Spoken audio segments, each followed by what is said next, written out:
So today we are going to be finding the empirical formula from lab data. So I want you to recall that an empirical formula is the smallest whole number ratio of atoms, or the simplest whole number ratio of atoms in a compound. Okay? So we are going to look, for example, at Na2CO3. What that means is that we have two Na atoms, or ions in this case, but we'll call them atoms for today. Two Na atoms for every one C atom for every 3 O atoms. Now we can scale that up to a mole ratio where we have 2 moles of Na to 1 mole of carbon to 3 moles of oxygen. So one of the things that we can do is we can perform an experiment and get some lab data, and it will allow us to find masses. Okay, so we have an experiment. We do an experiment, and we find the masses of each element by weighing things. Find the masses of each element. And of course, if we know the masses of each element, we know the moles of each element. We can do that conversion, so we would find the moles of each element. And remember that the empirical formula was simply the ratio between those numbers of moles, and it is the simplest whole number ratio of those moles. So we are going to find, doing a little bit of math, we will find the simplest whole number ratio of moles. Simplest whole number ratio of moles. And we do that by doing a division. Okay, in order to find ratios, we do a division. And then from there, once we have found the smallest whole number ratio, we can write the empirical formula, because that is the simplest whole number ratio of moles or atoms. Okay, so we will write the empirical formula. In fact, this is where the word empirical formula gets its name, because empirical means something that we found out by doing an experiment.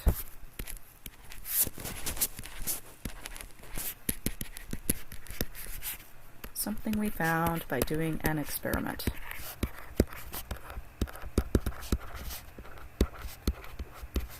And guess what? In this, we did an experiment, which makes our data empirical. We did that experiment and we found the masses of each element through that experiment.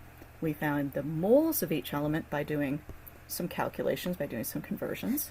Find the simplest whole number ratio by doing some math, and then we write the empirical formula.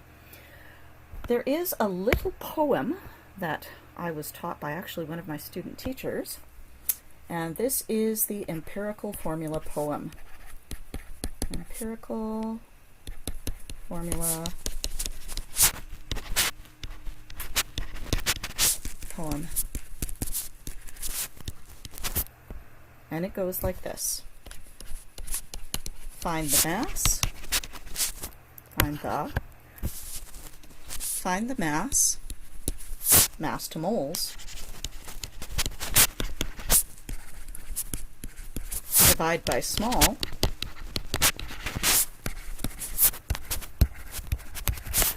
times till whole.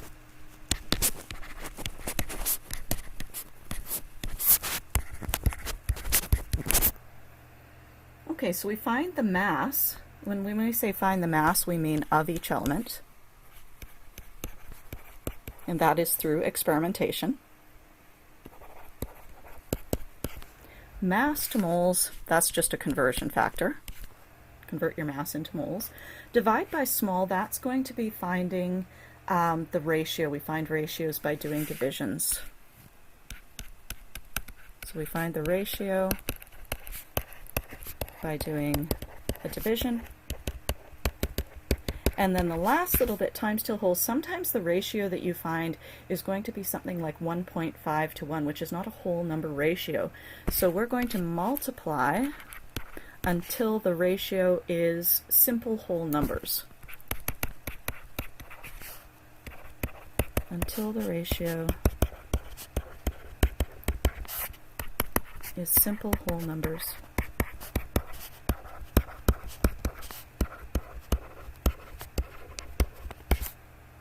Okay, find the mass, mass to moles, divide by small, times till whole.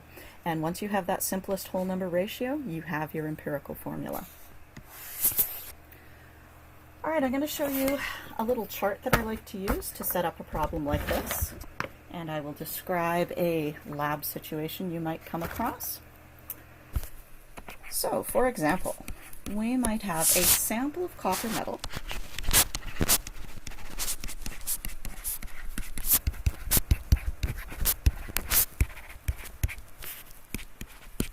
weighing 2.50 grams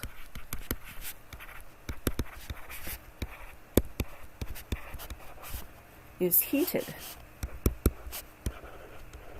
to form an oxide of copper.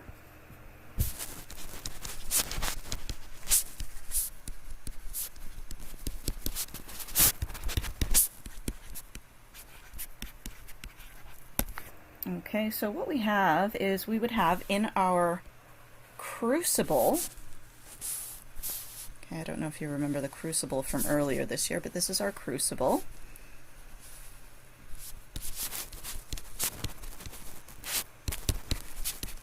And we would have some copper. Now copper's sort of a reddish shade, so we'll just put like a little block of copper in there. And in the air, we have O2. And of course, there's air inside the crucible as well. And when those two get together, we are going to have copper. Once we heat it, we can actually make the two combine. Cu plus O2. Pause the video for a moment and predict the products of that reaction and tell what type of reaction that is. What is the type of that reaction? And what are the products? Well, we have two elements. That means that it is a synthesis.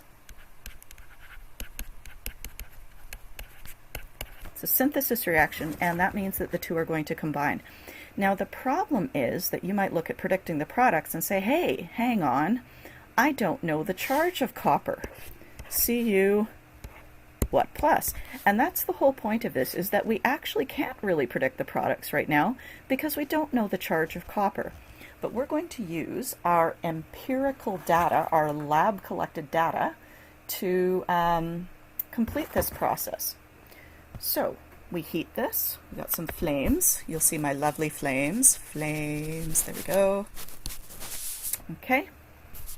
I'll label it flames so you can tell that it's not some weird wing or hand or something. Okay. And after we've heated it, we will have in our crucible, I'm going to make it a different color because we will have Cu, and we don't know what the little numbers are at the bottom. Copper has combined with oxide. We have copper something, oxygen something, and it is those somethings that we're trying to figure out. Now, our question wasn't complete. Our question said that we had a sample of copper weighing 2.50 grams. So this copper weighs 2.50 grams.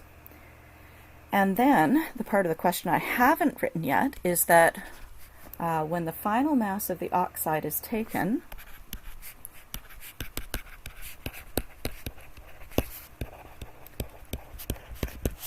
when the final mass of the oxide is taken, it is found to be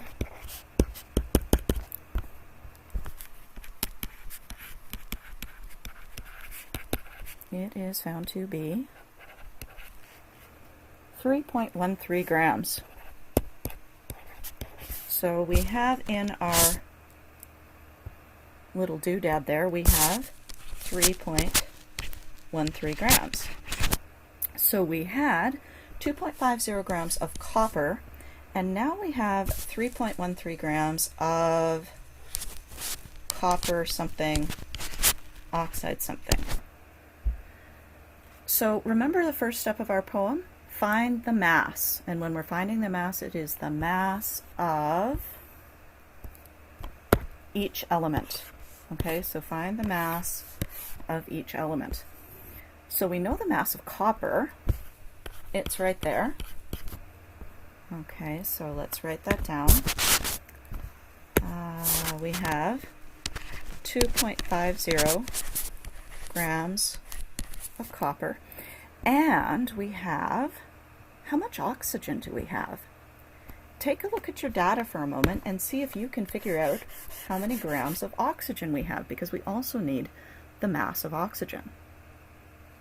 Pause the video and see if you can figure out how many grams of oxygen we have.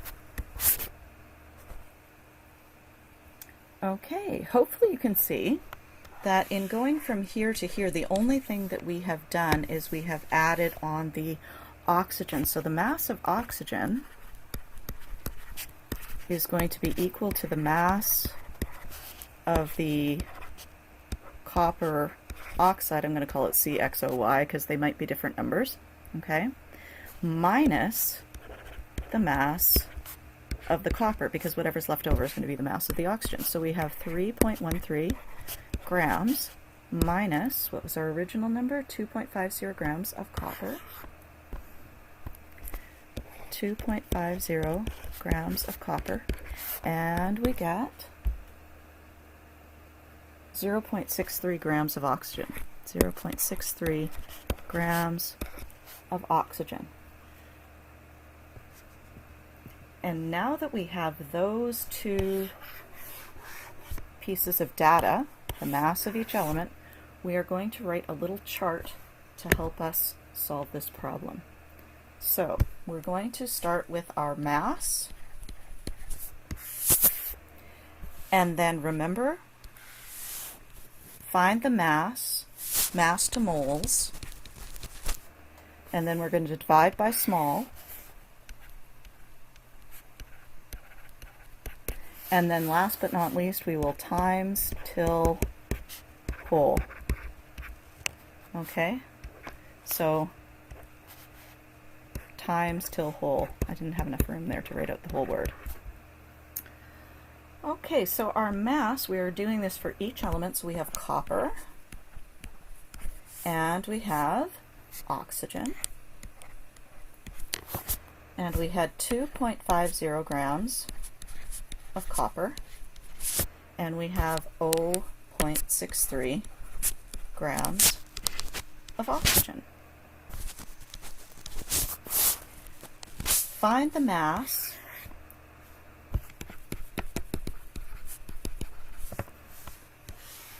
to moles. Okay, so when we do mass to moles, of course, we're just going to use our molar mass, so we need to cancel grams of copper and find moles of copper. The molar mass of copper is 63.5. And that's for every 1 mole of copper. And that gives us, and you see, I put these little dividing lines here, and I can put equal signs on them. It just helps me keep track of my work. So I now have 0.3937 moles of copper. We're going to do the same thing for oxygen. We have 1 mole of oxygen for every 16.0 grams of oxygen. And that gives us 0.03938 moles of oxygen. Now, find the mass to moles. Divide by small, and what that means is divide by the smallest number of moles. Okay, so when we say divide by small, what that means is divide by the smallest number of moles.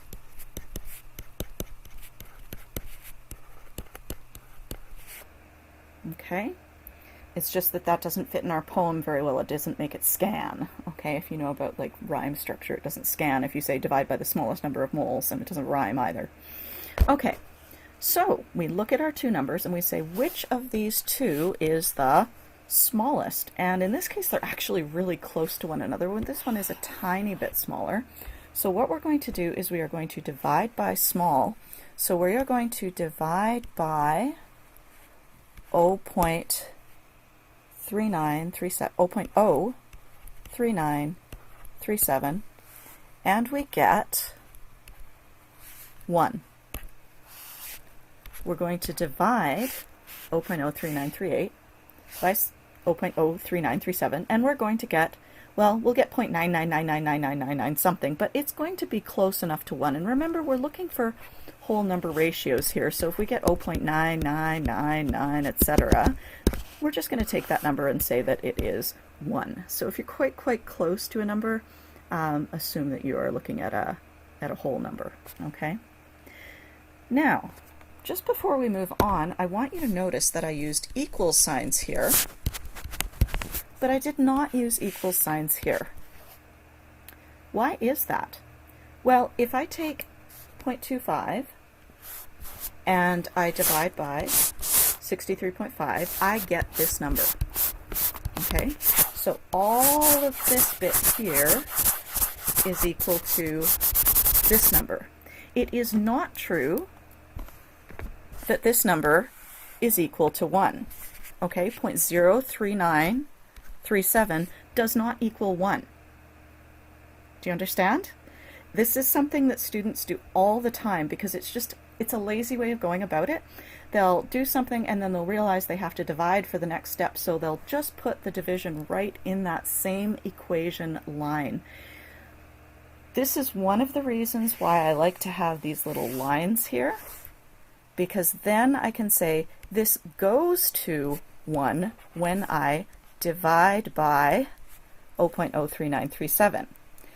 But I'm not saying that 0.03937 is equal to 1, which obviously it isn't. It's a whole lot less than 1. Those are not the same number.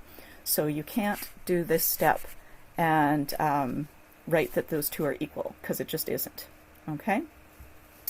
So now we are going to times till whole, because we need a whole number ratio.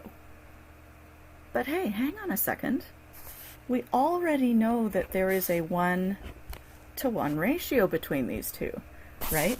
So we could actually write our formula as C, Cu, O, because there is a 1-to-1 ratio, right? If we actually started with it, we could say that there's 0.03937 moles to O, 0.03937, but nobody wants a chemical formula like that. We want the simplest whole number ratio, or 3938. And so we can say, oh, look, that is a 1-to-1 ratio. And how do we find that that's 1-to-1? We divide by the smallest number. In this case, it's really easy because it's 1-to-1. In the next example, it'll be a little tad more complicated. Okay, so then our empirical formula is CuO.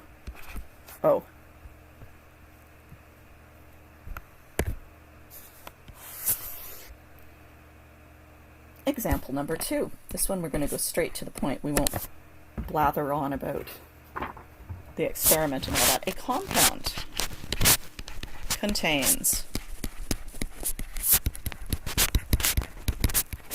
16.7 grams of iridium. Iridium sounds exciting. And 10.3 grams of selenium.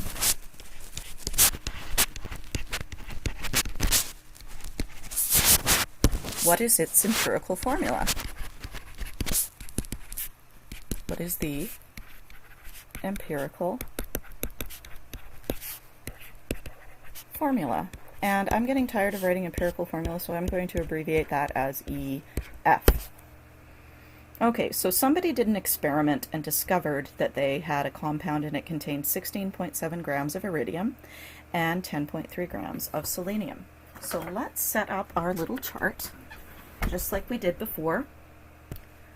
Okay, so we're going to start with find the mass to moles, divide by small, times till whole. So find the mass to moles, divide by small, times till whole. Okay, so we've got our mass is going to be over here. Our moles are going to be here. We're going to divide by our smallest, and then we're going to times till whole at the very end. So find the mass, remember that is of each element. And that's super easy here because we are given the mass of each element. We have 16.7 grams of iridium. And we have 10.3 grams of selenium. Excellent. Convert to moles. Use your molar mass.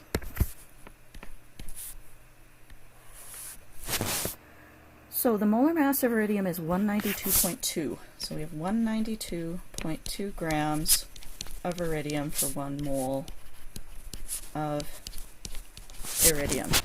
And this one, remember, this is an equal sign because we're just converting units, and when you convert units, those two things are equal, and we get 0.08689. 0.08689 moles of iridium. One thing I want you to note here is how many digits I'm keeping in this number. Even though I only have 3 sig figs here, at the end I'm looking for a whole number ratio, so it doesn't really matter how many sig figs I keep along the way. The more digits I have here, the less wacky error I'm going to have in my ratios. So I really don't want to round these off. I recommend keeping at least 4 digits in your moles, okay? Keep at least 4 digits in your moles.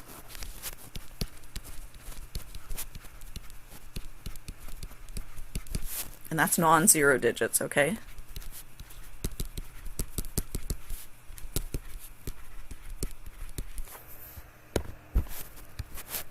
Like I said, it's just going to prevent some nasty rounding errors that'll make you think you don't have a good ratio when you actually do have a nice, tidy ratio.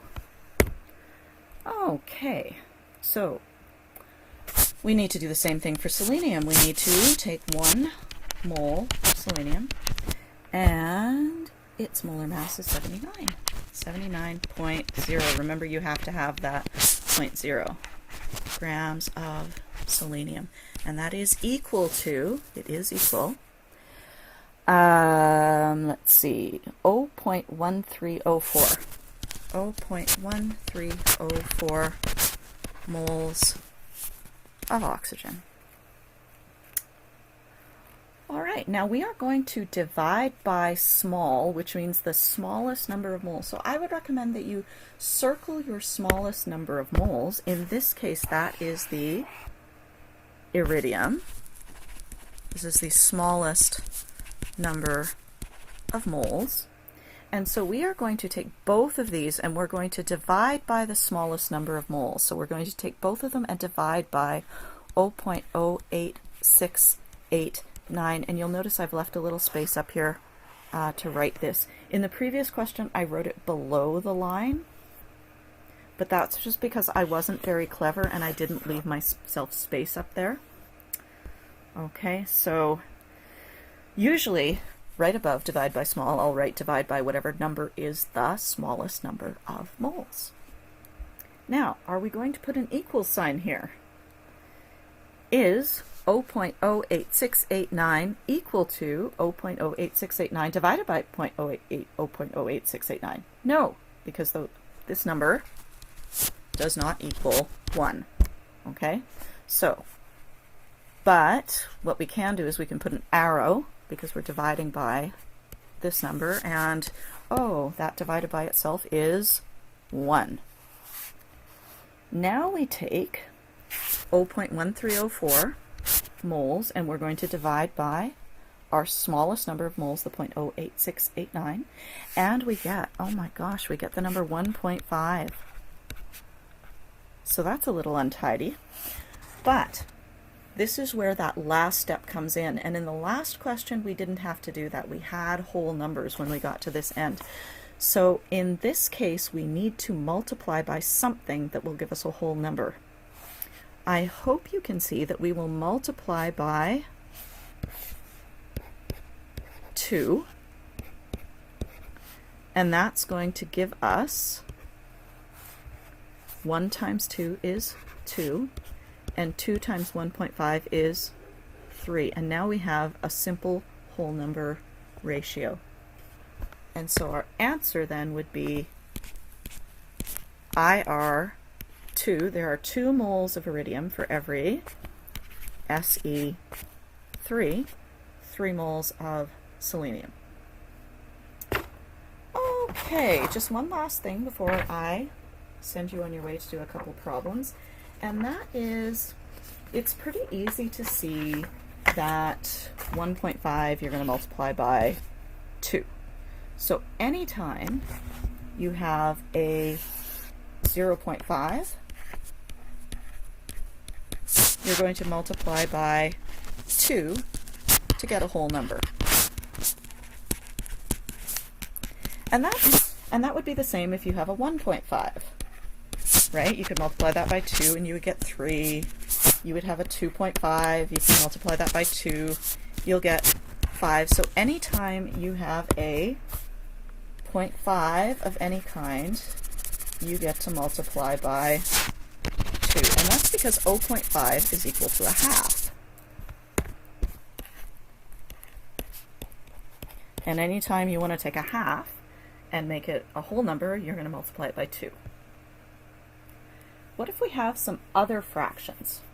Okay, so what if I had 0.25?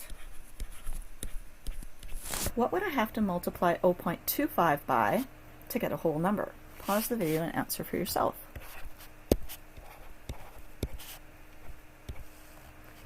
Oh, 0.25 is the same as 1/4. It's equivalent to the fraction 1/4. So if you multiply it by if you multiply it by 4, 0.25 times 4 gives you 1. 1.25, why am I putting it in quotes? 1.25 times 4 is 4 plus 1 is 5. 2.25 times 4, well, 4 times 2 is 8, plus 1 is 9. Okay, so anytime you see the ending 0.25, you're going to multiply by 4. And actually, the same thing goes for 0.75, because 0.75 isn't 1/4, 0.75 is 3/4. But again, if we multiply this by 4, we're going to get 3/4 times 4, which is 3. If we have 1.75 times 4, we're going to have 4 plus 3 is 7. So anytime you see 0.75, you will also multiply by 4. And then there's a couple more that you should know, and those are 0.33 and 0.66. Okay, and this will be like a 3, 3 repeating and this will be like a 6, 6 repeating. Okay? 0.3333333 is 1/3. So guess what you're going to multiply this by? Yeah, you're going to multiply it by 3. 1/3 times 3 is 1. Now, if we have 0.666666, 0.6666666, you can see that's double the 1/3. That's going to be 2/3. So we can multiply this by 3. And we will get 2/3 times 3 is 2. So anytime you have anything 0.333 or anything times anything 0.66666, you are going to multiply by 3. So anytime you see the ending 0.66 or 0.33, you will multiply by 3, and that's for that last step. I sometimes get asked questions. What if I have a number like, where'd it go? What if I have a number like 1.98? That would be close enough. You would round it to 2. Okay? So the questions you're going to get are going to be fairly obviously one of these simple fractions. Your compound should not have, you should not have compounds with like C127, H35, O 462. No. Especially not for this first worksheet. Everything is going to be super, super straightforward. Okay? Worksheet has, let's see how many questions on it. 5 questions. So you can give that a try and let me know if you have any questions. Give me an email if you need to. And have a great week.